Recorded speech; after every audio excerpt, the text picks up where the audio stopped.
శ్రీ లక్ష్మీ నరసింహస్వామి జ్యోతిష్యాలయం స్త్రీ పురుషులకు ఎటువంటి సమస్యలకైనా 100% పరిష్కారం చూపబడును. ఫోన్ ద్వారానే జ్యోతిష్యం చెప్పబడును. మీ జీవితంలో ప్రతి ఒక్క సమస్యకి గురువుగారి దగ్గర పరిష్కారం కలదు. ఈ గురువుగారి దగ్గర ఎంతో మంది లబ్ధి పొందుతున్నారు. గురూజీ రామరాజు గారి ఫోన్ నంబర్ 8074513343. ఓం శ్రీమాత్రే నమః. ఛానల్లోకి స్వాగతం అండి.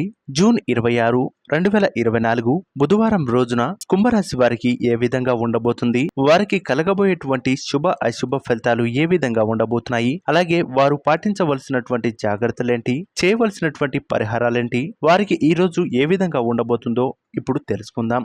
ముందుగా శ్రీ క్రోధినామ సంవత్సరం ఈరోజు ఉత్తరాయణం గ్రీష్మ ఋతువు, జ్యేష్ఠ మాసం కృష్ణపక్షం, సూర్యోదయం తెల్లవారుజామున 5:48 నుంచి సూర్యాస్తమయం సాయంత్రం 6:50 వరకు, తిది పంచమి రాత్రి 8:55 వరకు, అలాగే నక్షత్రం ధనిష్ట మంగళ మధ్యాహ్నం 12:57 వరకు, అలాగే వర్జ్యం రాత్రి 7:50 నుంచి రాత్రి 9:20 వరకు, దుర్ముహూర్తం ఉదయం 11:52 నుంచి మధ్యాహ్నం 12:45 వరకు, రాహుకాలం మధ్యాహ్నం 12:19 నుంచి మధ్యాహ్నం 1:56 వరకు, యమగండం ఉదయం 7:25 నుంచి ఉదయం 9:03 వరకు, బ్రహ్మ ముహూర్తాలు ఉదయం తెల్లవారుజామున 4:12 నుంచి తెల్లవారుజామున 5 గంటల వరకు ఉంటుంది. అయితే కుంభరాశి వారి విషయానికి వచ్చేసినట్లయితే ఈ రోజు వీరికి కోలుకొనేది దెబ్బ పడబోతుంది.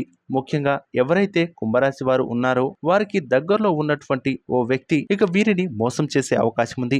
వ్యాపారంలో ఆర్థిక ప్రణాళికలు వేసుకొని ముందుకు వెళ్ళాలి. అంతేకాదు ఉద్యోగంలో మీకు డిమోషన్ కూడా కలిగే అవకాశం ఉంది. ఉద్యోగం నుంచి మరొక ఉద్యోగానికి మిమ్మల్ని బదిలీ చేసే అవకాశం ఉంది. విద్యార్థులకు మంచి శుభయోగంగా చెప్పవచ్చు.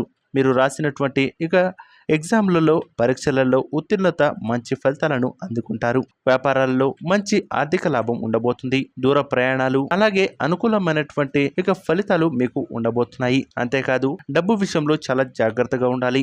ఈ రోజు అధికంగా ఖర్చు అయ్యే అవకాశం ఉంది. యమగండ కాలంలో మీరు ఎక్కడికి బయటికి వెళ్ళినా సరే మీకు వాహన ప్రమాదం అనేది పొంచి ఉన్నది మాత్రం చెప్పవచ్చు. ముఖ్యంగా మీ యొక్క కుటుంబ సభ్యుల నుంచి గాని లేదా మీకు దగ్గరగా ఉండేటువంటి వ్యక్తి నుంచి గాని మీకు లేనిపోని చికాకులు అలాగే ఇబ్బందులు కూడా కలగవచ్చు. ఈ యొక్క కుంభరాశి వారికి 8 అంకెను అదృష్ట సంఖ్యగా చెప్పవచ్చు. ఈ రోజు అంతా కూడా మీరు శ్రీ సుబ్రహ్మణ్యేశ్వర స్వామి దర్శించుకొని అక్కడ దీపారాధన లేదు అంటే అభిషేకం చేసుకుంటే మంచి శుభ ఫలితాలు అనేవి పొందుకోవచ్చు. లేదా వినాయకుడిని మీరు మనసులో ధ్యానం చేసుకోవడం వల్ల మంచి ఆర్థిక లాభాలతో పాటు మంచి శుభయోగంగా చెప్పవచ్చు. సో చూసారు కదా కుంభరాశి వారికి ఈ రోజు ఏ విధంగా ఉండబోతుంది, వీరు చేయవలసినటువంటి జాగ్రత్తలు అలాగే పాటించవలసినటువంటి నియమాలేంటో చూసారు కదా. ఈ వీడియో మీకు నచ్చినట్లయితే లైక్ చేసి షేర్ చేసి సబ్స్క్రైబ్ చేయడం మాత్రం మర్చిపోవద్దు. శుభమస్తు. నమస్కారం.